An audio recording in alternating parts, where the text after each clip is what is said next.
बिस्मिल्लाहिर्रहमानिर्रहीम, अस्सलाम वालेकुम। मैं हूं मखदूम शहाबुद्दीन। 11 अक्टूबर 2025 हफ्ते का दिन।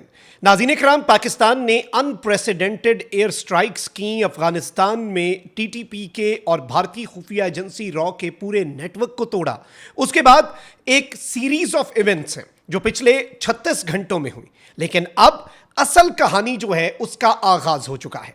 और अगर यह कहा जाए कि फजाई ऑपरेशन के बाद अब जमीनी ऑपरेशन भी शुरू हो चुका है तो यह कहना गलत नहीं होगा। नामालूम एयर स्ट्राइक्स थी अफगानिस्तान में, नामालूम लोग थे। अफगानिस्तान की हुकूमत को तो पता नहीं चला कि किसने की। पाकिस्तान ने तो आज के दिन तक एक्सेप्ट नहीं किया, लेकिन अब नामालूम एयर स्ट्राइक्स और नामालूम फाइटर जेट्स के बाद नामालूम अफराद ने अफगानिस्तान में कयामत ढाई है। जलालाबाद यह अफगानिस्तान का बहुत इंपॉर्टेंट सूबा है और पाकिस्तान के खिलाफ इस्तेमाल होने वाली अफगान सरजमीन में अगर हम हाईलाइट करें तो यह रेड एरिया है। सबसे ज्यादा खतरा जो है पक्तिका, जलालाबाद, खोस्त, यही वो सूबे हैं।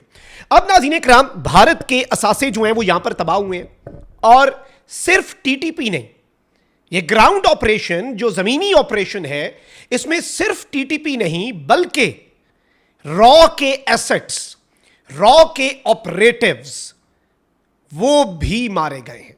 ये एक्सक्लूसिव डिटेल्स हैं जो मैं आपके सामने रखने जा रहा हूं। अगर अभी तक आपने इस वीडियो को लाइक नहीं किया तो लाइक जरूर कर दें।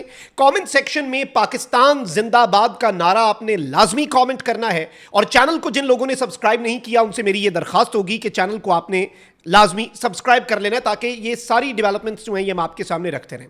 नाज़रीन इकराम, जब अफगानिस्तान के अंदर काबुल में कुछ एयर स्ट्राइक्स हुई, काबुल की 8th और 16th डिस्ट्रिक्ट में, उस वक्त भी कुछ लोग ऑन द ग्राउंड मौजूद थे। उन्हें किल टीम्स का नाम दिया जाता है। ये कुछ ऑपरेटिव्स थे जो उन एयर स्ट्राइक्स के साथ बहुत कोऑर्डिनेशन में काम कर रहे थे। एक तो ये कि जो हाई वैल्यू टारगेट है उसे उसकी रैकी की जा रही थी, लेकिन ये किल टीम्स थी कि ये इंश्योर करें कि अगर एयर स्ट्राइक्स के अंदर कोई बचा है तो उसे फिर ये physically on the ground eliminate करें और एयर स्ट्राइक्स के बाद फिर ग्राउंड से शवाहिद इकट्ठे करके कि कितना नुकसान पहुंचा, क्या इंपैक्ट हुआ, वो भी जरूरी है। तो ग्राउंड पे ऑपरेटिव्स तो होते हैं। अब ये चीज भी आप ज़हन में रखिएगा कि पाकिस्तान के बॉर्डर के साथ जो अफगान सूबे हैं वहां पर भारत ने स्ट्रेटेजिकली अपने कॉन्सुलेट्स भी बनाए हुए थे करजई के दौर में, और रॉ का एक पूरा नेटवर्क था, एक टेरर, क्राइम और इसमें फिर जो डिप्लोमेटिक कवर के अंदर पैसे दिए देते थे, डिस्ट्रीब्यूट करते थे, एक पूरा नेटवर्क। और अब दोबारा से रॉ की एंट्री होने जा रही है अफगानिस्तान के अंदर। रॉ कभी गई नहीं थी अफगानिस्तान से, लेकिन अब खुल्लम खुल्ला क्लीन चिट दी जाएगी।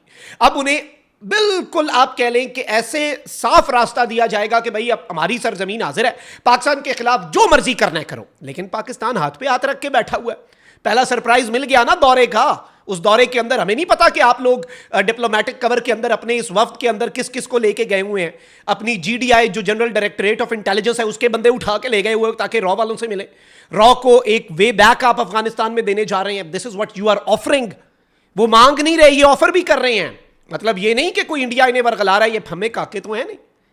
तो अब नाज़रीन इकराम, पाकिस्तान अपने मौक़िफ़ पे कायम है कि हम अफगानिस्तान हमारा बरादर इस्लामी मुल्क है, अभी भी वक्त है वो अपनी सरजमीन जो है वो पाकिस्तान के खिलाफ इस्तेमाल होने से रोके। हमारा तो एक ही मुतालबा है ना, हम कोई एक्स्ट्रा चीज़ तो नहीं मांग रहे। और एक चीज़ हमने वाजे कर दी, DGISPR ने भी स्ट्राइक्स पर उन्होंने ना तरदीद की ना तायद की, लेकिन उन्होंने ये ज़रूर बताया स्ट्राइक्स के हवाले से कि भाई पाकिस्तान के अवाम की हिफाजत की जिम्मेदारी अफगानिस्तान की अब नहीं है, यह पाकिस्तान की रियासत और पाकिस्तान की फौज और पाकिस्तान की फजाइया और बहरिया की है। तो हम अपनी सरजमीन को महफूज बनाते रहेंगे। अब नाज़रीन इकराम, जो मेरे पास डिटेल्स मौसूल हुई हैं, एक तो कुछ खोस्त जो एक सूबा है अफगानिस्तान का, खोस्त का जो मेन बाजार है वहां पर अब ये लोग जो है ना, ये जो टॉप के कमांडर्स हैं, ये अब आबादियों में जाकर बसना शुरू हो गए हैं पाकिस्तान एयरफोर्स और पाकिस्तान की मिलिट्री के डर की वजह से। आबादियों में इसलिए कि भाई Pakistan is a very responsible state. Pakistan अब किसी बाजार में या किसी मार्केट में तो स्ट्राइक नहीं करेगा, तो ये अपने आप को महफूज समझ रहे थे। रॉ ने इन्हें डायरेक्शंस दी कि भाई आबादी वाली जगह पे चले जाओ, तितर बितर हो जाओ। पहले तो ये खुल्लम खुल्ला ऑपरेट कर रहे थे ना, पूरे पूरे टेरर कैंप्स और अपने पूरे यूनिट्स और अपने ट्रेनिंग कैंप्स और अपनी लीडरशिप पोजीशंस, पूरा एक इनका हायरार्की थी, पूरा एक निज़ाम था। लेकिन अब ये इधर उधर पनाह लेके बैठे हुए हैं, इन्हें लग रहा है कि ये हमारे रडार पे नहीं है, ये हमारे रडार पे है। अब नाज़रीन कराम, आईएमपी ये टीटीपी की ही एक प्रॉक्सी टाइप एक और तंजीम है, Ittehade Mujahideen Pakistan something like that, और बहुत से जो हालिया दहशतगर्दी के हमले हैं इन खारजियों ने उसकी जिम्मेदारी कबूल की। इसका कमांडर है हसीनुल्लाह, और इसकी उर्फियत जो है वो सैफुल्लाह बताई जा रही है। तो this person was killed by unknown man in Khost बाजार अफगानिस्तान।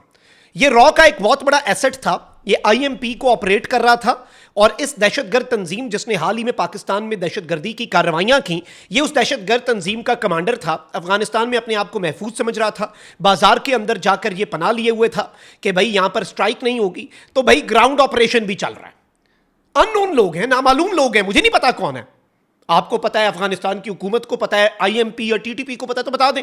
और ये इतने कोई प्रोफेशनल नामालूम लोग होते हैं, ये जब तक कार्रवाई करते हैं, जब तक कार्रवाई होती है या अगले को पता चलता है कि उसके साथ क्या हुआ, ये तो वहां से गायब हो जाते हैं, ये आज तक नहीं मिले। तो अब नाज़रीन इकराम, ये आईएमपी की social media propaganda campaign team का भी बहुत एक एक्टिव रुकन था, और टेररिज्म का जो एक नैरेटिव है। फिर एक और चीज हुई है जलालाबाद में। जलालाबाद में 2 रॉ के एजेंट्स जो हैं उन्हें टारगेट किया गया है। जलालाबाद अफगानिस्तान का सूबा, और ये खबर आप अफगानिस्तान वाले किस मुंह से बताएं भाई? अफगानिस्तान वाले बताते ना कितने बंदे मरे, इतनी एयर स्ट्राइक्स हुई, एक फिगर नहीं दिया उन्होंने अभी तक। क्यों नहीं दिया? किस मुंह से बताएंगे? अब ये जो खोस्त के अंदर मेन बाजार के अंदर मारा गया है आईएमपी का कमांडर, इसका वो किस मुंह से बताएं? दोहा एग्रीमेंट की हम खिलाफवर्जी कर रहे थे, ये बताएं। ये हमारी सरजमीन जो है वो एक प्रॉक्सीज के लिए इस्तेमाल हो रही है, ये बताएं। तो अब ये जो रॉ के 2 ऑपरेटिव्स हैं नाज़रीन कराम, रॉ के 2 एजेंट्स हैं, रॉ के लिए ये काम कर रहे थे डायरेक्टली इंडियन खुफिया एजेंसी के लिए, एज पर सोर्सेज रिपोर्टेडली, और ओपन सोर्स इंटेलिजेंस ये कंफर्म कर रही है कि they have been targeted in Jalalabad. और इन 2 लोगों को कुछ अननोन गनमैन आए हैं, कुछ नामालूम लोग आए हैं, और इन नामालूम लोगों ने नामालूम अंदाज में एक ऐसी कार्रवाई डाली है जिसने पूरी की पूरी जो इनकी हायरार्की है ना, देखें 2 चीजें चल रही हैं साइमल्टेनियसली। एक ये दहशतगर्द ग्रुप, इनके कमांडर्स, और फिर उनके रॉ के हैंडलर्स। कुछ हैंडलर्स अफगानिस्तान के दारुल हुकूमत काबुल में एम्बेसी में बैठे हुए हैं, कुछ उससे पीछे रॉ के डेस्क पे बैठे हुए हैं, रॉ हेडक्वार्टर्स न्यू दिल्ली में, पाकिस्तान डेस्क पे। और ये एक हायरार्की है, पाकिस्तान डेस्क रॉ का New Delhi, then the diplomatic staff, उसमें कुछ ऐसे लोग इंडक्ट किए जाते हैं जो डिप्लोमैट्स नहीं होते, वो सेकंड टियर, और फिर ऑन ग्राउंड जो ऑपरेटिव्स हैं जो इन सूबों में ये टेररिज्म को प्रमोट कर रहे हैं, बेसिकली उन तक ये हीट जो है ये अब आना शुरू हो चुकी है। यानी अब ये हिद्दत और शिद्दत जो है पाकिस्तान के दुश्मनों के खिलाफ कार्रवाई, मैं ये नहीं कह रहा कि ये पाकिस्तान ने कार्रवाई की, बिल्कुल भी मैं ये नहीं कह रहा कि ये पाकिस्तान की इंटेलिजेंस के लोग थे, ये अननोन लोग थे। अफगानिस्तान में ऐसे ही चलता है ना, rules of the game Afghanistan के यही है ना, तो पकड़ो इन्हें, ढूंढ लो, बताओ ये कौन थे। नहीं बता पाएंगे ये, लेकिन एक चीज मैं कंफर्म कर सकता हूं कि these people were biggest enemies of Pakistan peace, और पाकिस्तान के अंदर टेररिज्म फैलाने में ये कमांडर भी आईएमपी वाला, और जो 2 हैंडलर्स हैं हॉस्टाइल इंटेलिजेंस एजेंसी के, जो ऑपरेटिव्स हैं, जो ग्राउंड ऑपरेटिव्स जलालाबाद के अंदर पाकिस्तान के साथ नेबरिंग सूबों के अंदर चीजों को ऑपरेट कर रहे थे, ये मैं कंफर्म कर सकता हूं कि ये पाकिस्तान के दुश्मन थे जिन्हें ठोका गया है, और सफाया किया जा रहा है असल दुश्मन का। अब हीट जो है ना वो महसूस की जाएगी, और बहुत ज्यादा की जाएगी, और this is our new normal. आदत डाल लो सब। अल्लाह निगहबान, पाकिस्तान जिंदाबाद।